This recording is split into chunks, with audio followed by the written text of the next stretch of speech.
This is FBG Jen. And FBG Kristen. And I'm FBG Margot, host and producer. You're listening to the podcast that will help you keep a lid on the junk in the trunk and inspire you to live a happy and confident life. Each episode, we chat with motivational experts and celebs and share our own candid adventures in being healthy.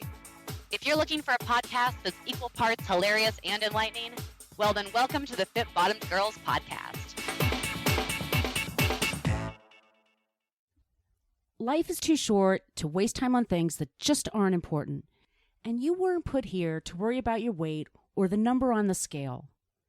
If you're ready to break free from all that diet culture BS, if you're ready to take your power back, check out fitbottomgirls.com/coaching to learn more about our signature online program, Love Your Body, Love Your Life.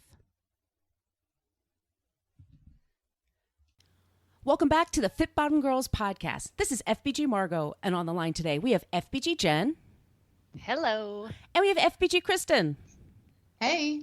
And hey, everybody, we are talking about Bee Bosnak today. So which one of you wants to talk about how you met her at 109? I can speak a little bit to that. Mm-hmm. So last year, Jen and I had the opportunity to take part in the 109 World Women Retreat, which a couple of other previous guests we've had on were also women who we met there. So Sharon and Vanessa Leanne, the jeweler. So we really made some amazing connections there. And Bee was one of those. She was there she was the yoga teacher there. But when I say that she was the yoga teacher there, like that is just scraping the surface of what she contributed, because golly, she is a presence, right, Jen? Yeah. Like in a very intense way, like in a very beautiful, good way. Yep. Well, I think we've talked about how much I cried at that retreat, but just a little bit. Her style of yoga, which I guess she has her own like specific way of teaching, and it truly is like a experience. I feel like if you take yoga from her, it's called Heal Yourself. And Kristen, you remember it's like this mix of yoga and then definitely sound, like she actually plays music. Yep. And then according to her website, it's also somatic studies and shadow and breath work. And it is just, a truly powerful, emotional, spiritual experience that is really hard to, I think, sum up unless you've like really experienced it, but it's extremely powerful. Well, let's talk a little bit about Vipassana meditation. Is that how you pronounce it? That's something where she goes on a sabbatical for 10 days, and no technology, no writing, no reading, and no form of communication. She does talk about that a little bit in this interview, but I wanted to ask you guys, like, what do you think of that? Is that something you think you can do, or do you ever try to take a sabbatical from technology? How do you do it? So, I have definitely never done anything as far as, to the extent of a traditional Vipassana, meditation retreat, because it is 10 days of silence. Like that is, and, there are very specific ones all over the country. Probably all over the world, actually. I'm probably misspeaking there. And, I remember after we spoke to her, I did look into it a little bit, because I'm like, gosh, that sounds terrifying and fascinating. And, when you're really having to be silent for that long, and it's all about self-transformation through self-observation. So you're really connecting your mind and body and paying attention to like physical sensations and what's around you, but without trying to translate that in a verbal way. And as somebody who tends to translate everything in a verbal way a lot, it's just an incredible idea to me. So, I definitely try to, take a break from technology here and there. And especially if I can, things like getting out in the woods and, doing some hiking or camping or whatever is fantastic for that. But I don't know. In theory, I would love to do this, and I'm not sure I'm ready, but I hope to be one day. Well, and the crazy thing is it says that, like no media, so you're not reading anything. Like it's not just being quiet. Right. There's no, I guess, distraction from your thoughts at all. And that's what I find to be like, oh man, like 10 days and not even like, you're not even reading a magazine, or no writing. So it's not like you're journaling either. Yeah, or no writing. I can't imagine. Yeah. So I mean, she doesn't have kids. I think that's part of like one of the reasons she says she can do this. I think it's, you know, obviously it would be difficult for you because, well, you both are married and you have your lives to live. So I think it would be very hard to go away for 10 days and them not being able to communicate with you. I'm thinking even for like an afternoon, like I would find that challenging, to be honest. I bet you know, like, yeah.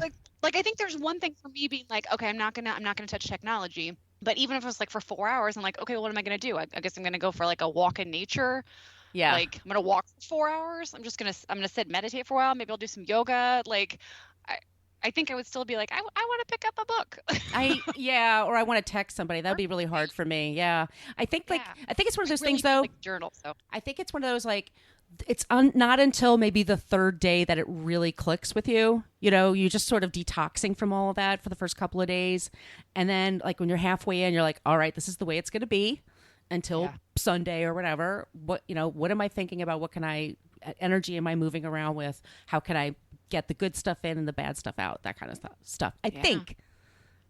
I mean, I think so too. I think it sounds fascinating and challenging, and you know, I typically like challenging things.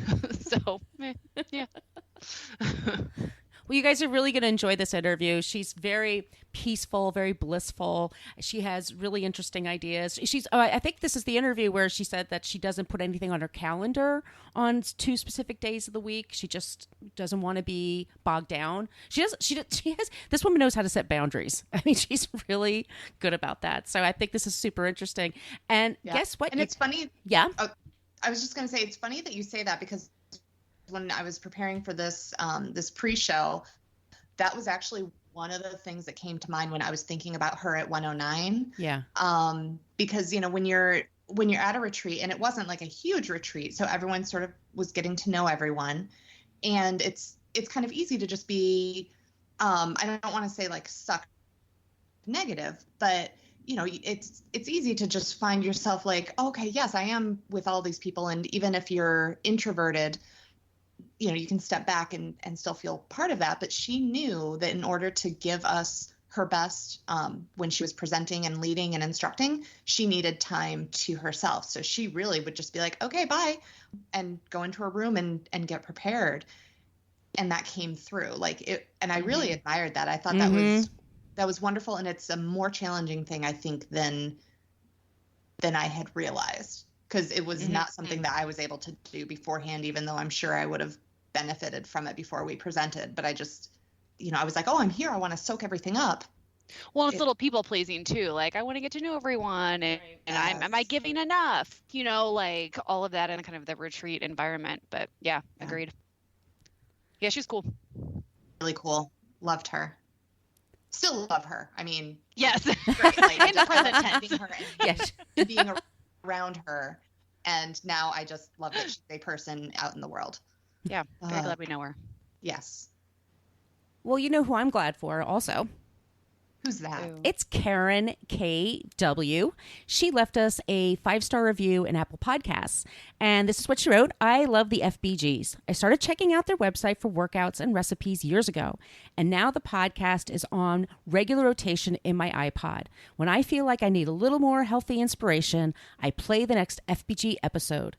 I love the variety of guests and the girls' conversations about real life health and fitness. Thanks for all of the great info and inspirations, FBGs. So thank you so much, Karen. Wow, that's really cool. I feel like we should, it almost sounds like we're paying these people to say something nice. Yeah, some people do, by the way, pay for reviews. We don't. I mean, these are all organic. We don't. No.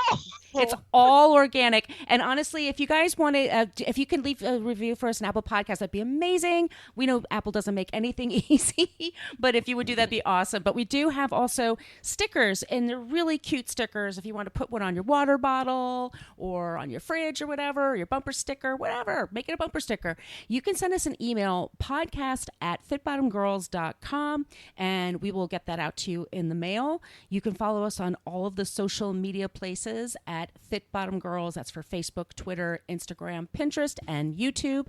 And I say, let's get blissed out right now with Bee Bosnak.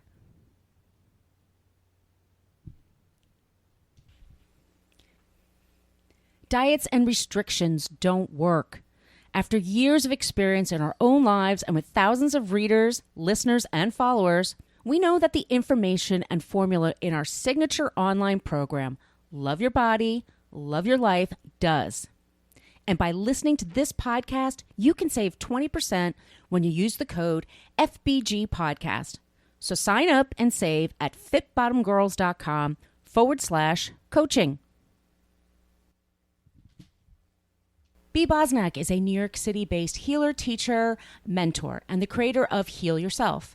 Bee has been studying yoga, meditation, and the human condition for the past decade and continues to study philosophical and spiritual aspects of the practice from various disciplines. Bee teaches a vast variety of yoga and meditation classes throughout New York City, as well as leading her heartfelt signature method, Heal Yourself yoga and meditation workshops at retreats worldwide. Welcome to the show, Bee. Thank you. Very excited to be here. We're so excited to have you here today. This is FBG Margot, and on the line today, we have FBG Kristen. Hello. And I want to talk to you about Vipassana meditation. Can you describe what this is and how you maintain your practice? So Vipassana meditation is really about understanding the art of living.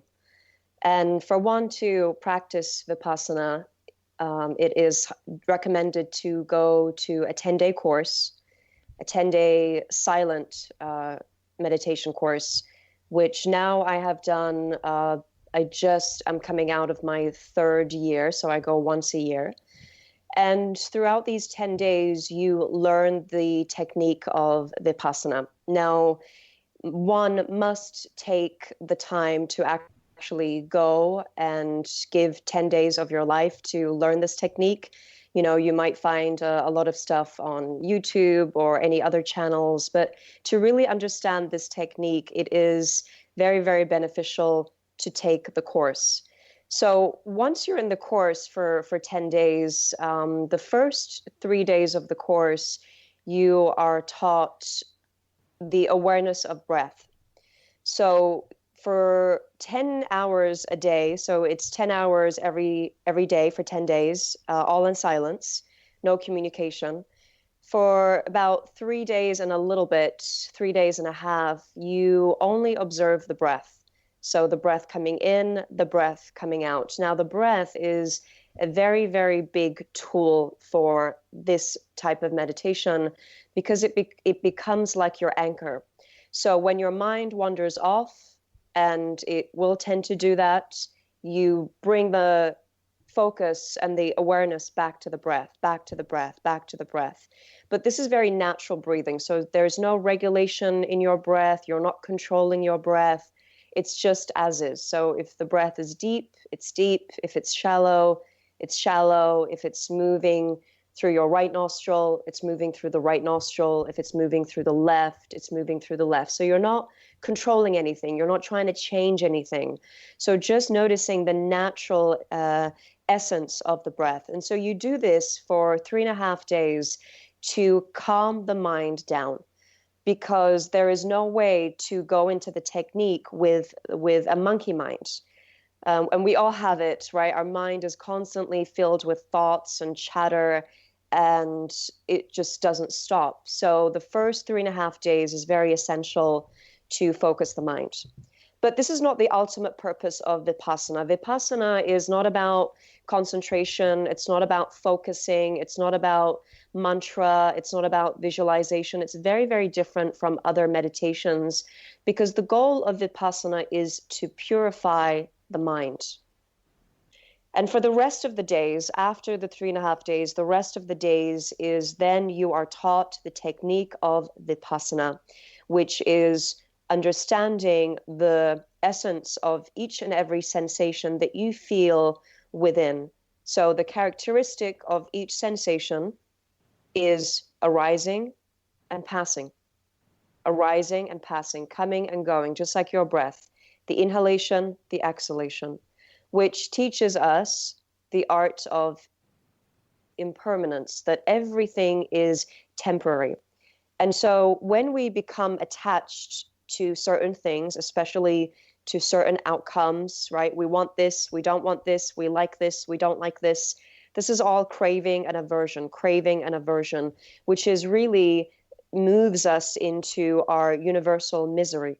And when we start to practice Vipassana, it helps us to come out of our misery, to understand that everything is impermanent, everything is temporary, and to not be so drawn to our cravings, which creates attachment, and to our aversions, which also creates attachment, but rather to be completely neutral and to understand that this is arising and this shall pass. So that's really the gist in a very quick nutshell of what Vipassana is. And one thing that's actually quite strange, and I think this is kind of strange for a lot of people, is that this meditation, this course is free. So you go to the course, and at the end of the 10 days, if you would like to donate, again, that is your choice. You can give $10, you can give $100. It's up to you, but they do not demand money at all. It's free because they believe that this type of practice should be free to everyone. And the donation, if you prefer to give, of course, living in your means, whatever you can give, it's up to you. And if you cannot, there should be no guilt. There should be no shame. You just take the technique, apply it to your life.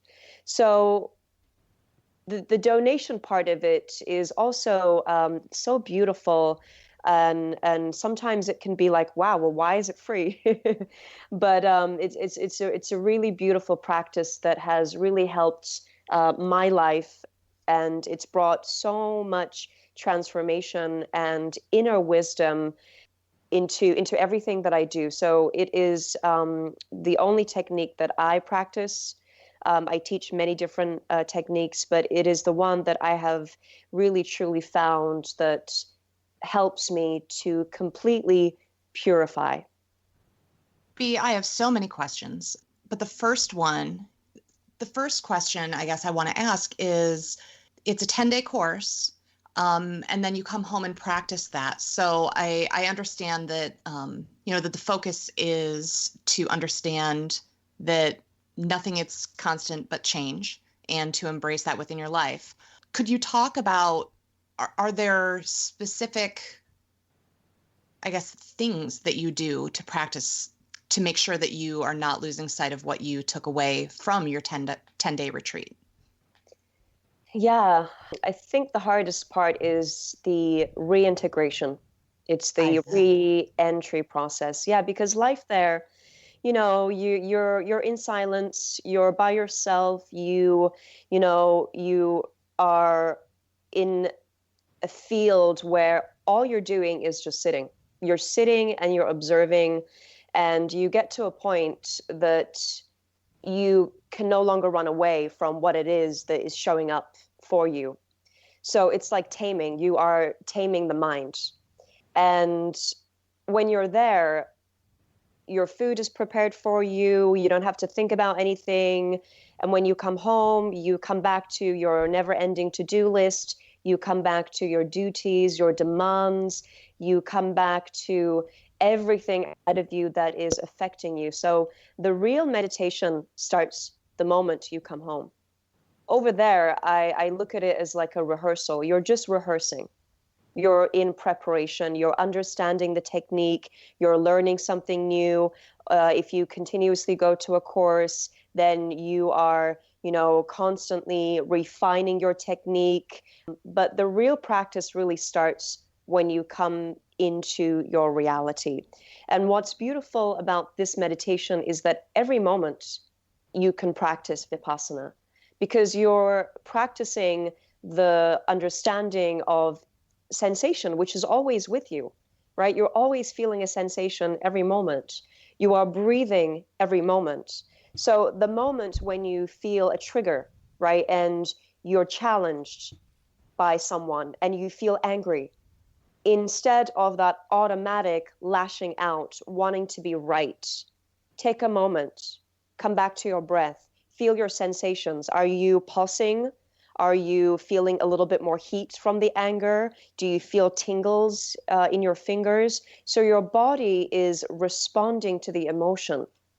And so as you start to understand that and apply that to your life, you start to really be in that meditative state. It's about changing your state. And it's about the art of living instead of the art of suffering, which is what we're all going through. We're all suffering from something. We're all miserable from something. And these miseries come from being attached either to our cravings. We want this, we want this, we want this, or our aversions. We don't want this. No, this is not for me.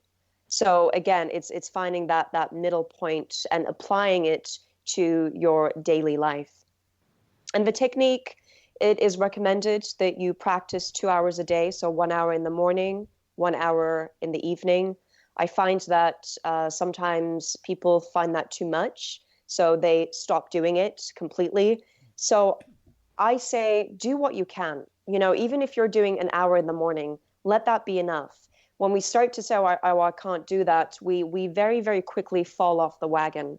And honestly, it's about how much you want it. How disciplined are you willing to be? Do you find it helpful? It makes you less reactive to negative things. You know, you and I are both New Yorkers, and there's a lot of heavy energy around us all the time. Do you find this really helps you with that? It really does, because that is really the only thing that we can change is our reaction to whatever we are presented with. You know, we can't change a person. I'm sure we've all tried. It doesn't work. Mm-hmm. We can't change the situation. We can't change what is being thrown to us in our life. But what we can change is how do we react? How do we react? So yes, I mean, as you know, living in New York City, if you can practice that here, then you can practice it anywhere. So yes, truly, it's about your reactions. How are you reacting? You know, where are the reactions coming from? And in the yoga practice, this is a term called avidya, and avidya means ignorance. So, which is it's not a bad word. It just means that we are ignorant. We are ignoring the root cause of our reaction. So where did the reaction come from? And if you go back to it, to the very, very subtle and the history of that particular reaction, it's probably from childhood. It's probably from what we have learned, what we have been taught, or the event that has happened to us 10 years ago. And the same thing we think is happening in this moment, and then we're reacting just the way we did 10 years ago. And then we are repeating that same reaction, and we cannot get out of our misery. We cannot get out of our negativity until we look at the root cause of the problem and then take its root out so that we can start to plant new seeds of how we want to be, what kind of state we want to be in. Now, obviously, this has been really powerful for you, and I can hear a lot of, what Jen and I had the pleasure of meeting you and, doing your workshop last summer in New York at the 109 event at the retreat.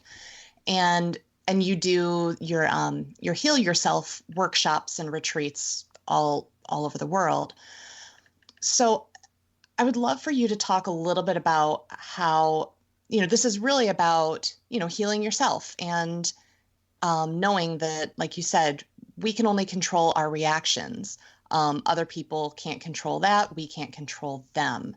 So could you talk a little bit about how you take this approach and how you make that palatable and easy and manageable, I guess, for your students when you're meeting them and you don't have 10 days to help them through it?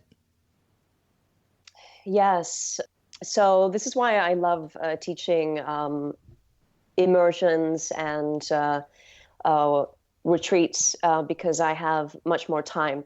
And many of the students we all come with issues, right? We all come with problems. We all come with things that have happened in our lives that we are still storing in our body, trauma, anxiety, depression, heartbreak, whatever it is. And so the whole idea around healing yourself is to empower yourself. Because I find that a lot of people are looking outside of themselves. So, and that's, good to an extent. Like, you can have a guide, of course, an inspiration, someone to tell you how to move through whatever it is that you need to move through. But ultimately, we all have the capacity to heal ourselves. And that starts by first slowing down your nervous system from fight and flight. So that is the stress mode. 90% of us are living in stress. We are still living with that anxiety that we felt in that particular event that is stored in the body, because the body keeps score of everything. And we're all living with certain stories. And these stories are, if you will, it creates impurities, it creates labels, it creates judgments. And so with the Heal Yourself workshops and retreats, it's about first honoring that. We don't want to push any of this away. We want to honor it. We want to celebrate it. And then we want to get to, again, just like Vipassana meditation, we want to get to the root. We want to get to what happened. What happened there? We want to get to truth. We want to get to honesty. And we start to slowly peel the layers one by one by one by one. And as we peel the layers, it's like cleaning house. When you're renovating or you're doing a very deep cleaning and you find stuff and you're like, oh, wow, this is from like ages ago. I forgot about this. So that's what we're doing, is we're cleaning. And as we do this deep cleaning, we're finding stuff that has just been there and has been taking too much space, and we can start to let go of it. We can start to release it. It's really about letting go. It's about letting go of also the thinking mind, the rational mind. It's about connecting to your intuition. It's about empowerment. It's about celebrating the self. It's about honoring your story instead of shaming yourself. So it's about rising up. It's about rising in self-love. So, Bee, can I ask you a question? I love how you described yourself as a modern witch, that you have many talents of yoga and a meditation teacher, but you read cards and palms and all that stuff. Yes. So, how did you come upon this life? I've always just been so curious. From a very young age, I've been so curious about life, especially mystical, magical aspects of life. I've always asked the question of, is this life? Is this all there is? Because I saw all around me, you go to school, then you go get a degree, then you find a person, then you get married, then you have kids, then you do this. And it's just like this. And I was like, is this it? Is this just what life is all about? And I knew that there must be another way. There must be another way that one can live without what society expects from you. And for many, many years, I would just find myself feeling very connected to nature.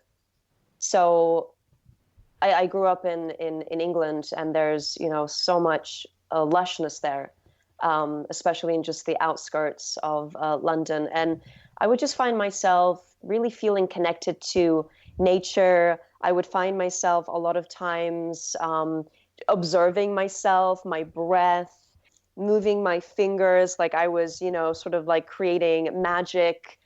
I would read a lot. I would be a lot, consumed in daydreaming, if you will. And slowly I started to realize my internal gifts, if you will, that I sort of had these, I wouldn't say magical powers, but powers that anyone can really access. Truly, that you can access when you start to understand how your body works, how your psyche works, how you can enter certain levels of consciousness, how you can alter your state of consciousness, and how you can start to move between realms and portals. It's really like being on a very heightened inner trip of unraveling veils of illusion, because we live our lives with a lot of illusion, delusion, confusion. So as we start to unravel those layers, it's kind of like pulling up the curtain, and then all of a sudden there's this gush of light to really move into the light. And as I was experimenting with certain things, I started to find myself very drawn. So reading cards, reading energy, especially reading energy. And I think, we can all read energy, right? No doubt. But also being very in tune in very subtle energies. It's like when I'm around a person that I can feel their tension, I immediately know it, and I feel it, and I can sense where it's coming from. Or the opposite, if I feel, the person's compassion or acceptance, again, I can feel and I can channel that energy, and I can also help guide to move the energy, to shift it. So many times I've heard people say, they've, before working with me, whether it's online or a class or in person, they feel stressed out, they feel angry, upset, whatever. And after the session, the energy has been altered, whether that's through movement, whether that's through meditation, whether that's through a private session of reading, it alters. And there's many, many healing modalities that I like to work with, because not every modality works with every person. Now, so I like what you said, though, the modern witch. I like that. So, Bee, one of your many talents that I think is so cool is that you play the harmonium.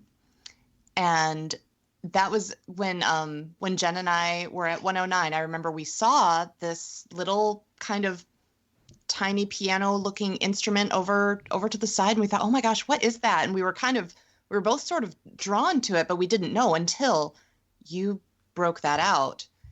And it was really powerful, and it's very hard for me to explain, but it was such a wonderful surprise. So I would love for you to talk about how sound is incorporated, and how this adds to to your teachings and to other people's practices. Sound is a huge component in my teaching, because I believe that sacred sound is a very accessible and easy way to neutralize your state of mind and state of being. So with the harmonium, which it's actually an instrument that is from England. Many people think it's from India, but back in the day when the English invaded India, they also left this instrument of the harmonium. So then, the Indians took over, and many people think that the instrument is Indian, but it's actually originally from England. And it's used for mantras, it's used for chanting, sacred sound, to bring the student as well as the chanter into first a state of neutral. And I'm sure you felt that, did you feel emotional at all when we were chanting? I did, which was surprising, because I was not one of the more freely emotional people in the room. Yes. But yes, it really, I mean, you're talking about different modalities work for different people, and that was really strong for me. Yes. So And funny that you mentioned that, because yes, there's a lot of people who are just not ready to be emotional, especially being in a group of people, right? You don't just want to start crying. But what the harmonium does is it helps you to open up that channel of your emotional state, so that as you start to hear the notes and the sound, it hits particular vibrations within you, and all of a sudden it starts to bring things that are stagnant, things that are held, a lot of debris, and it brings it up to the surface. And you cannot help but sometimes, like, you're choking or you start crying, you feel the vibrations.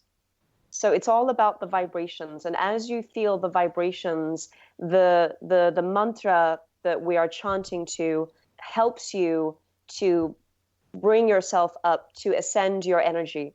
So it helps you move into that ascension. And it's such a beautiful way to feel connected, not only with yourself, but also the universe at large. So in the yoga practice, the main mantra, the main vibration that we chant to is Om. Om is, the first vibration of the universe. When the Big Bang was happening, Om was the first sound. And there's many different mantras also that work with specific energy points in your body. So in your subtle body, you have these main 7 energy points. They're called the chakra system. But you also have many, many thousands of nadis, which are also energy points. So it's like you're switching on a light. And the harmonium creates harmony. It creates bliss, if you will. Because the state of yoga, the state of meditation, the state of sacred sound, the state of any healing modality is taking you to a state of bliss. It's taking you to a state of awe. And I don't think many of us are experiencing awe because we're so caught up with our day-to-day lives, right? We're all rushing. We're all doing. We've all become robotic. And we've forgotten to stop and smell the roses. We've forgotten to take a moment to look at the stars or to watch the leaf fall from a tree and to be in awe of this life in the most simplest things. And so the harmonium helps you to tune into that awness, to feel awe, to feel inspired, to feel alive, and to feel that, this one life I get to live, whether you believe in past lives or future lives, let's focus on our present life. Let's focus on right now. And how are we going to make this life as beautiful as it can be? The ups and downs are going to come. When we're down on our knees, okay, that too shall pass. When we're living in ecstasy and we're so blissful, that too shall pass. Everything is constantly passing. So again, bringing it all together and living in the moment by moment, breath by breath. I was telling you off the air just before we started recording is just how much I love your Instagram feed. I just think it's everything. I really enjoy what you post there. And one post that really sticks out for me, and I loved it, it's "The wisdom is within the mess." Can you explain that? Yes. So have you ever experienced mess? Yeah. How much time do you have? And from that mess, have you realized that you've taken some insight from it, from the experience? Absolutely. Okay. So that's really what it means. It's finding the message in the mess. Because the message is in the mess, and the message helps you to gain that wisdom. Now, wisdom, the wisdom that I'm talking about is not wisdom that we find in reading a book or listening to a podcast or whatever. It's the wisdom that you experience.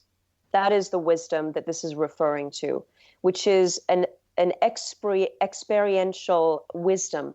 And through this experience of going through the mess, going through the downfalls of life, going through stress, going through heartache, we can then collect the gems of what we are learning through the mess, so that the next time we find ourselves in a very similar mess or the same mess, right? Sometimes I find myself in the same mess over and over again. I don't know about you guys, but I'm like, how did I get here again?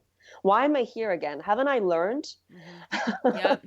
Oh, yes. And so then I go back, okay, so what did I learn? What was my message back then? What did I learn from it? And then I bring it to the mess that I'm in. And then again, bring it to the mess that I'm in. Because we're all human. We're all going to mess up. We're all going to have intense grief. We're all going to experience loss. Everything, every emotion is made for the human. And everything that we experience is for the humankind.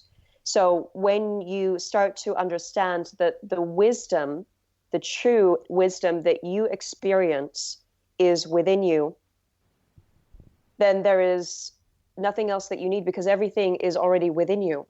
And again, we spend all of our lives looking outside of ourselves for the answers.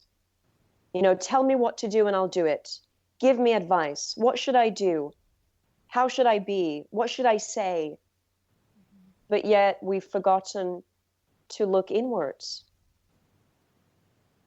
So the message that you're looking for is within the mess. Does that make sense? Yes.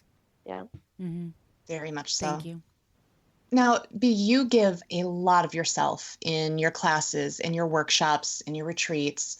And obviously you'll find yourself interacting and helping people who are bringing a lot of different things to whatever it is that you're offering. And I'm curious, aside from, obviously your the 10-day course that you finished recently is one way that you really make sure that you're caring for yourself. But what are some other ways that you remain steady, or that you recharge? Or do you not need to? Are you in a constant state of being exactly who you need to be, and just kind of continuing to give and receive equally? Yes, I believe, of course, that there needs to be a balance between giving and receiving. I study a lot. Just as much as I teach, I study a lot. I'm always studying something. And I think I'm very interested in a lot of different things, which I think also makes my teachings quite unique, because I'm not focused on just one thing. And I'm not saying, that's not good. Of course, it's great, like focusing on one thing, but I'm interested in dabbling through a lot of different things. And again, it comes back to my curiosity. But I love, I'm actually a very introverted person. So I love being at home. And that might sound surprising because, for what I do, I have to be extroverted.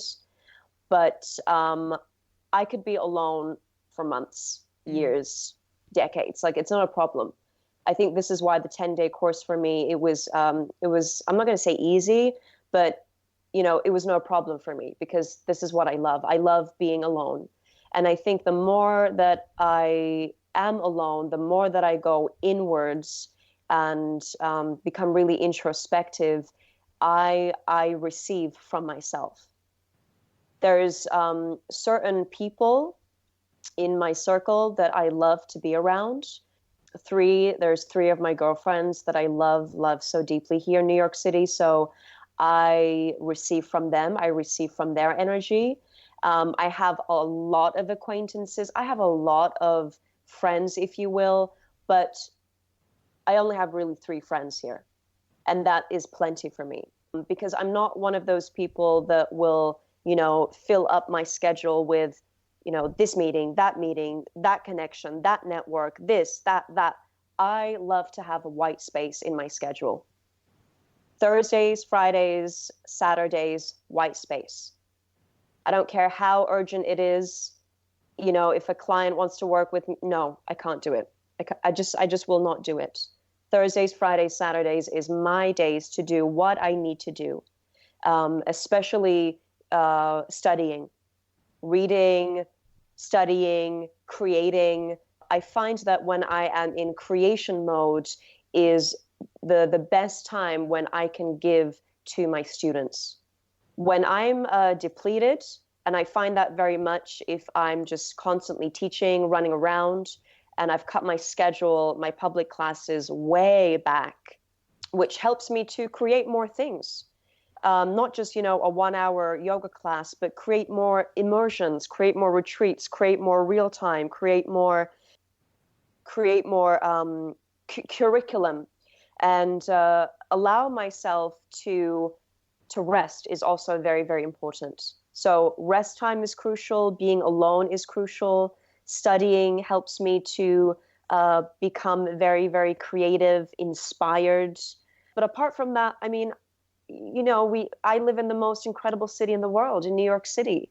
There's inspiration everywhere. I walk down the street. I go to a museum. I go to Central Park. I go to a beautiful cafe and I get lost. You can find inspiration everywhere. So I'm kind of a homebody. Even though I travel so much and I do a lot of stuff, my home is really my sacred space. Yeah. Yeah. So, because you mentioned travel, I have to ask, I mean, you really have traveled extensively. So can you talk about how do you find that different locations impact one's meditation or yoga practice? And, there are so many, you offer some retreats in some amazing areas. So I'm curious, is the biggest benefit in attending a retreat in an amazing location? Is it really the idea of getting to experience that amazing location and having a powerful experience there? Or is there something that those specific locations bring and offer to enhance that specific experience? Absolutely. For retreats, of course, there's certain locations that are picked specifically. For example, my yearly Bali retreats. Bali is the land of gods. It's the land of spirituality. And the moment that you arrive to Bali, you can feel its energy. And this kind of energy, it helps you in the work that we do, because the work that we do on retreats, it's not just, do a little bit of yoga and meditate and then that's it. It's a lot of work that we do to uncover, recover, and discover a lot of the emotional part of the practice. So there's a lot of work that is done. And so being in a beautiful place like Bali, or this summer I'm leading a retreat in Sicily, Italy, and there's many other locations that I do. But I think the main thing is to get out of what is familiar for you in your day-to-day life, to get out, to find yourself in this new place, this very unfamiliar place, with a group of people who are there also for the first time. And so the students are all in the same boat. They're all experiencing similar, but yet very different things according to, of course, their life experience. But there is a community happening. There is a co-creation that is happening. There is an exchange of energy that is happening. And we're all moving through what needs to be moved through in a beautiful environment that supports the healing. So, for example, Bali is in the jungle. You are immersed in nature. Sicily, you're 10 minutes away from the water. You're on the Mediterranean, so you've got the healing elements of water. With the New York retreat that we did last year, the one that you attended, again, we were out in nature. Such beauty, such serenity. So it's also picking places that will help to enhance the experience of the retreat as well. And also sometimes, to be honest with you, I just pick a place that I've never been before. And I say, yeah, I want to go there. I think I want to go there and I want to create something there. So most of the time that also happens as well. Yeah.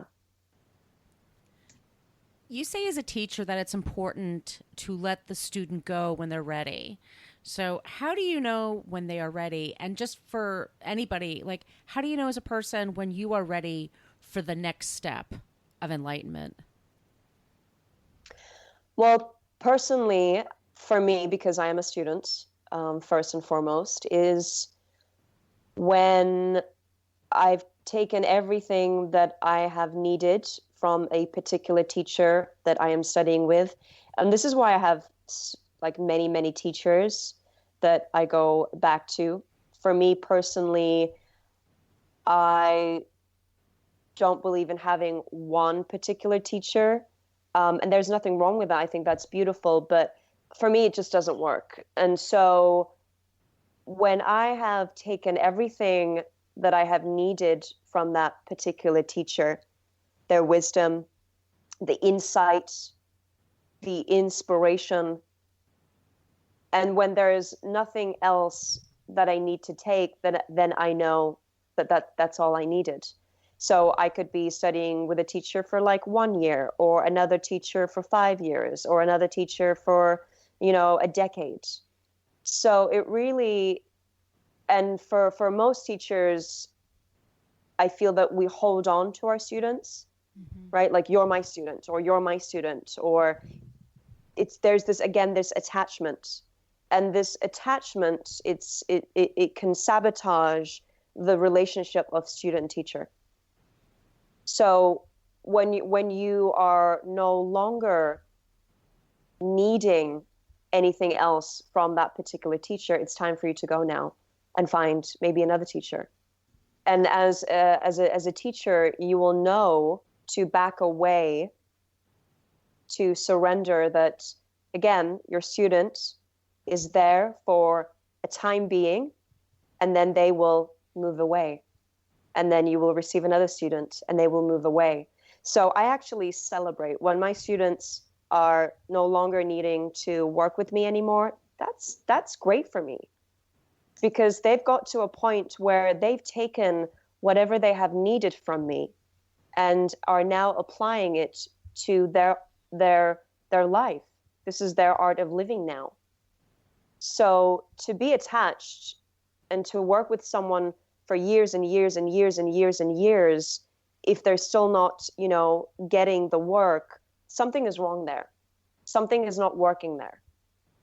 So that's why, and again, it comes to the aspect of, in Vipassana, we call it anicca, impermanence, that everything is impermanent.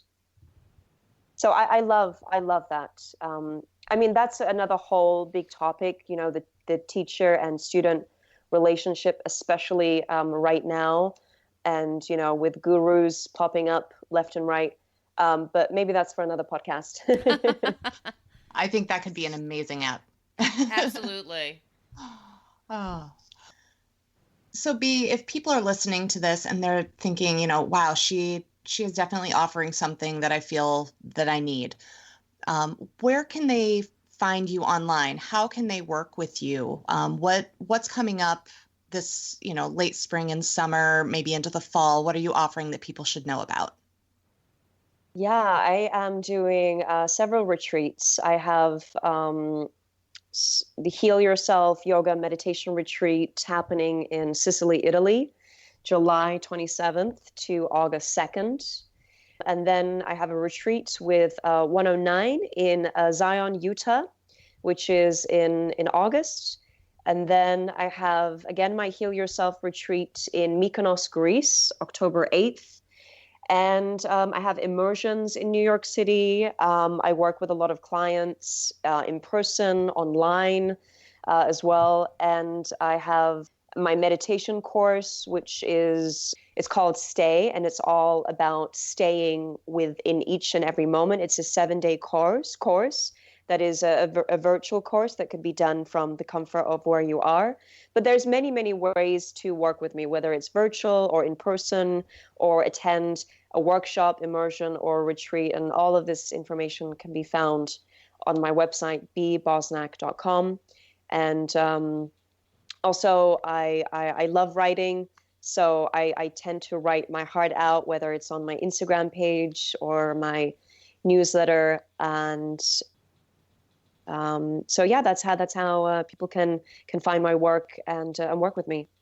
Perfect. And guys, I mean, I just have to say, like, if you remember hearing us talk about, Jen and I were talking about how we looked into people's eyes and had to, and hugged strangers at that point, really, for lengthy periods of time. And I've talked about how, I mean, I'm still not exactly a hugger, but I am much more open to giving and receiving long, meaningful hugs than I was before. And that's because of Bee.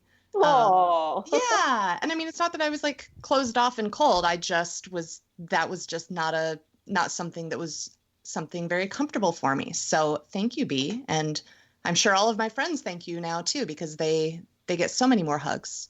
You're so welcome. I love that. I love that. You know, it's connection. It's like we all want it, but we're also scared of it a little bit, right? To be so vulnerable, to be so open, and just hug them tightly. Yep. And it feels good to offer that level of vulnerability and have someone say, yes, I'm here for it. It's really powerful. We just have one more question for you, if you have a moment. Sure. Okay. We ask this of everybody that appears in the show. Bee, what was the last song you listened to before you did this podcast interview? Oh, gosh. It could be anything. I love that we asked so many deep questions and she was immediately ready, and that this is a tricky one. You know, I think the last song that I listened to was actually a mantra in Sanskrit. Oh. And it is actually on my Spotify channel. So if you guys have Spotify, Bee Bosnak, and it's a mantra called Loka Samasta Sukhino Bhavantu. And it's a beautiful mantra that helps just to downregulate your nervous system, connect and tune in. It helps you really to tune out from all the stimuli and tune in to the magic of within. So I listen to a lot of mantras. So yeah, that's the last thing that I listen to. And I have a lot of playlists actually on my Spotify for classes. So if anyone is interested in new music or Sanskrit music, it's all on there. That's fantastic. I'm looking now. Yeah. We're on Spotify as well. Yes, we are. We have playlists, and then all our podcast is on Spotify, all y'all listening. Oh, it is? Amazing. Yep. Okay. Yep. So let me find the playlist. Yeah, this is great because I actually, whenever I'm in a yoga class or, you know, in meditation and there are, you know, great mantras or just really beautiful music, I'm always so interested, but it's not like I'm going to stop and ask, oh, wait, could you please tell me the name of this? Because that's not helpful to what we're actually doing. So this is great. I'm a follower now. I love that. And, you know, I actually, I get a lot of, when I teach class, a lot of people come up and say, hey, what was that playlist? It's so beautiful. But okay, I found it. So it's on my playlist. It's called Impermanence. How fitting. Perfect. And it is, let's see, 1, 2, 3. It is the 4th song on that playlist called Loka Samasta Sukhino Bhavantu. And that was a meditation, or that was a mantra that we did with you. That's right. If I recall, with the harmonium. Yes, and basically what that translates to is may all beings everywhere be happy and free. Yeah. Thank you so much for being on the show today. Thank you so much for having me. Love this show? Tell us why in a 5-star review on iTunes and we'll read it on the air. Also, make sure you are a subscriber. If you want to reach out to say hi or have a question about a recent episode, yay, well, feel free to email us at podcast@fitbottomedgirls.com. And if this podcast jives perfectly with your brand, consider sponsoring the show. Get more info by emailing advertising@fitbottomgirls.com. Find all kinds of Fit Bottom goodness online and on social media at Fit Bottom Girls, Fit Bottom Mamas, Fit Bottom Eats, and Fit Bottom Zen. And if books and movies are your thing, check out the other podcast I co-host called Book versus Movie, which you can find anywhere where you search for podcasts. Thanks for listening.